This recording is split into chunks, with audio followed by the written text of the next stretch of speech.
Once upon a time in Kochi. Nadir Shah ആറാമതായി സംവിധാനം ചെയ്യുന്ന ചിത്രം. അർജുൻ അശോകനും റാഫിയുടെ മകനും പുതുമുഖവുമായ മുബിൻ റാഫിയും പ്രധാന കഥാപാത്രങ്ങളായി എത്തിയ ചിത്രത്തിന്റെ കഥയും സ്ക്രിപ്റ്റും റാഫിയാണ് എഴുതിയിരിക്കുന്നത്.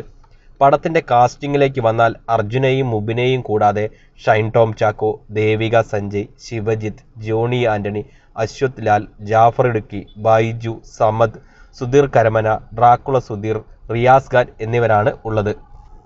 പേര് സൂചിപ്പിക്കുന്നത് പോലെ തന്നെ കൊച്ചിയിലാണ് കഥ നടക്കുന്നത്. അതുകൊണ്ട് തന്നെ ചിത്രീകരിച്ചിരിക്കുന്നതും എറണാകുളം ലൊക്കേഷനുകളിൽ തന്നെയാണ്. കൊച്ചി നഗരത്തിലെ ഡ്രഗ് ഡീലിങ്ങിനെ കുറിച്ചാണ് once upon a time in Kochi എന്ന സിനിമയിലെ മെയിൻ കഥ. അതിനിടയിൽ റൊമാൻസും ഒരു ഘടകമാകുന്നു. അത്ഭുതപ്പെടുത്തുന്ന സ്ക്രിപ്റ്റായിട്ടൊന്നും തോന്നിയതുമില്ല. കോമഡിയെക്കുറിച്ച് സംസാരിക്കുകയാണെങ്കിൽ നാദിർ ഷായുടെ മുൻപ് വന്ന ഹിറ്റ് ചിത്രങ്ങളുടെ റേഞ്ചിലുള്ള ഹ്യൂമർ ഒന്നും തന്നെ ഈ ചിത്രത്തിലില്ല എന്നതാണ് പേഴ്സണലി തോന്നിയത്.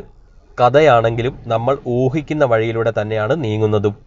റാഫിയും നാദിർ ഷയും ഒന്നിക്കുമ്പോൾ എന്നെപ്പോലുള്ള ചില പ്രേക്ഷകർക്ക് ഒരു പ്രതീക്ഷയും ആകാംക്ഷയുമൊക്കെ ഉണ്ടാവാം. പക്ഷേ അത്രയ്ക്കുള്ള ലെവലിൽ വൺസ് അപ്പോൺ എ ടൈം എന്ന ചിത്രം എത്തിയോ എന്നതാണ് സംശയം.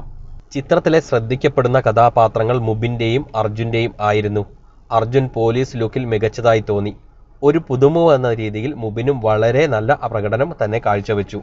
മൊത്തത്തിൽ നോക്കിയാൽ ശരാശരി രേഖയിലോ അതിനു താഴെയോ നിൽക്കുന്ന ഒരു ചിത്രമാണ് വൺസ് അപ്പോൺ എ ടൈം.